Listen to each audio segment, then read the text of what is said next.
Gedung Juang 45 atau dikenal dengan Gedung Juang Tambun merupakan salah satu situs yang bersejarah yang terletak di Jalan Sultan Hasanuddin nomor 39, Setiadharma, Tambun Selatan, Bekasi. Dahulu nama gedung ini yaitu Louis Tambun atau Gedung Tinggi. Gedung ini dibangun oleh bangsawan keturunan Tionghoa bernama Kou Jengki.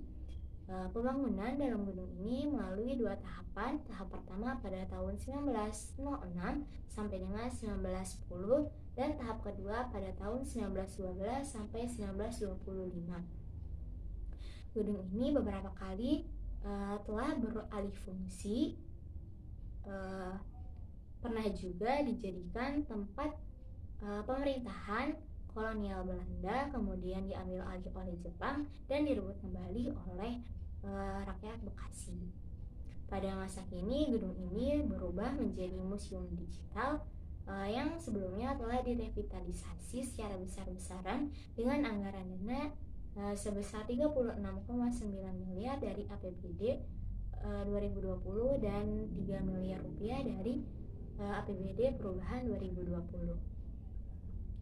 Dalam gedung ini terdapat berbagai macam peninggalan bersejarah, mulai dari keris, pelekat tembaga, foto prasasti Tarumanegara hingga foto-foto pada zaman kolonial Belanda.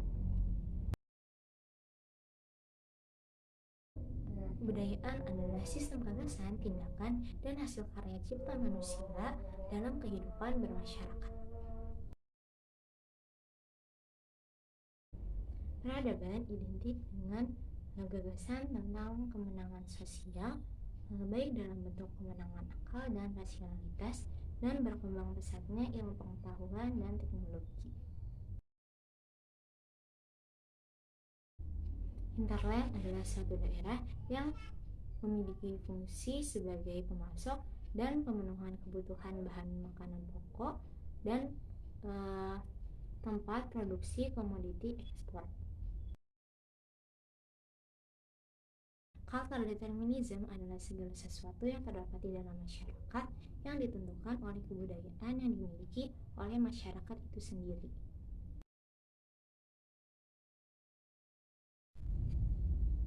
Tujuh unsur kebudayaan universal. Yang pertama ada bahasa, kedua sistem pengetahuan, ketiga sistem pemasyarakatan, keempat teknologi, kelima sistem mata pencaharian, keenam religi, dan ketujuh kesenian.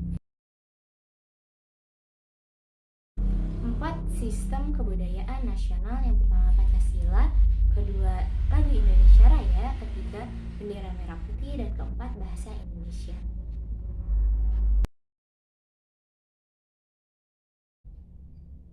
Tiga klasifikasi agama Islam menurut Clifford. Yang pertama itu ada abangan, merupakan umat muslim tradisional yang masih menerapkan dogma-dogma tradisional Jawa yang dicampur dengan agama Islam, Buddha, Hindu, dan animisme.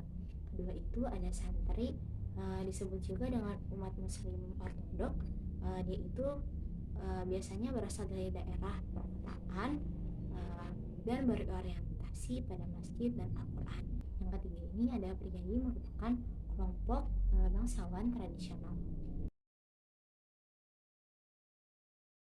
Dalam Religion of Java yang dikemukakan oleh Clifford, dalam tulisannya tidak menggambarkan keseluruhan umat muslim yang ada di Indonesia, karena masih banyaknya umat muslim di luar Jawa seperti Kalimantan, Sulawesi, Aceh, dan daerah lainnya.